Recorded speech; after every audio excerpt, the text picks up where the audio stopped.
warrant coming from a court which has no longer jurisdiction in this country.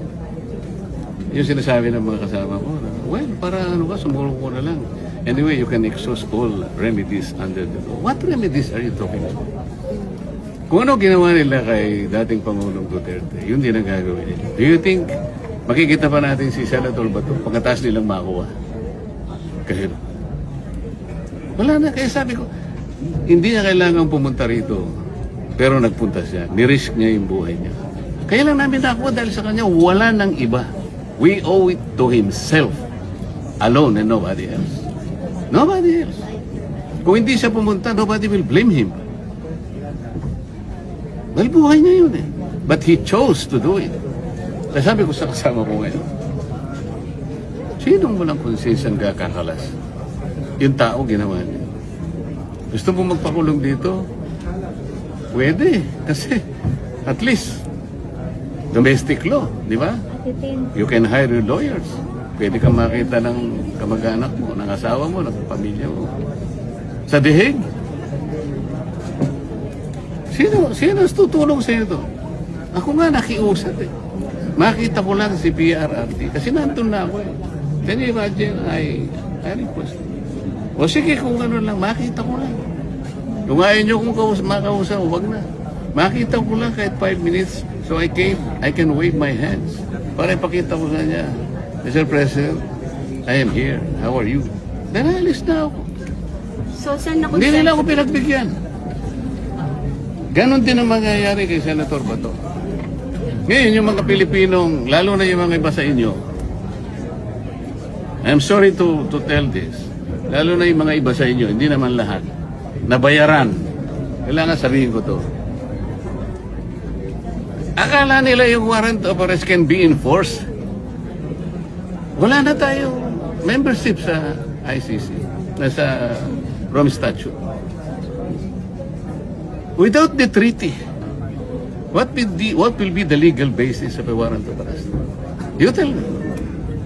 Huwag kayo nagpapapaniwala doon sa mga din, mga abogadong nagsasalita ng salita. Nililin lang nila kayo. Anong pinaglapalagi lang sinasabi? Paikot-ikot sila sa Section 17 of Republic Act 1951. Bali-baligtarin nyo doon. Sinasabi niya lahat. Gagawin mo lang. Isurrender mo or blah blah blah in accordance with extradition laws and treaties. Meron tayong extradition law? Wala. Meron tayong treaty? Wala. Anong basis ng warrant of arrest? As simple as that. Is there an automatic domestic instrument that will bind our country with that of ICC? You tell me. Senator, sabi ko ng OSD, di ba? Enforceable. Halika dito, hindi kita nakikita. Sen, after nung what happened on Wednesday, sa tingin mo na solidify lalo yung majority? Na-solidify yung samahan ng 13. After nung what At happened nakonsensya ba si Senator Mikel? I don't know. Sinabi ko lang yun because yun ang totoo eh. Sabi ko nga, ito lamang ang takeover na walang blessing sa Malacanang. Lahat ng takeover may blessing. Pero ito, hindi nila alam to. Ang tao nagbuwis ng buhay. Yun ang importante. Buhay niya yun. So, Paano mo i-disregard yun?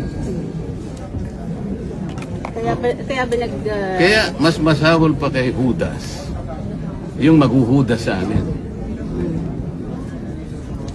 So, nakonsensya si Senator Mix kaya Wala akong sinasabi.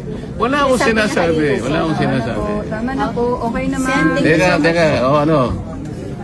Sige, ano? Hindi, sabi kanina po ni Senator Mix yun nga parang nakonsensya siya. Hindi na gusto yung nangyari sa Hindi, wala kami pag-uusap na gano'n.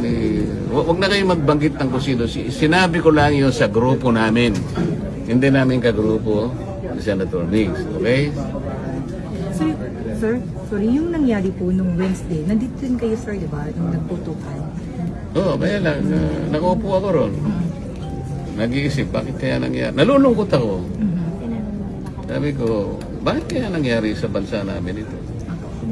Pagkatapos, sari-sari kami raw ang nag-instigate. Kayo ba na? Sino ba ang gaano kayaman ang imagination ng isang tao na kami gagawa, no?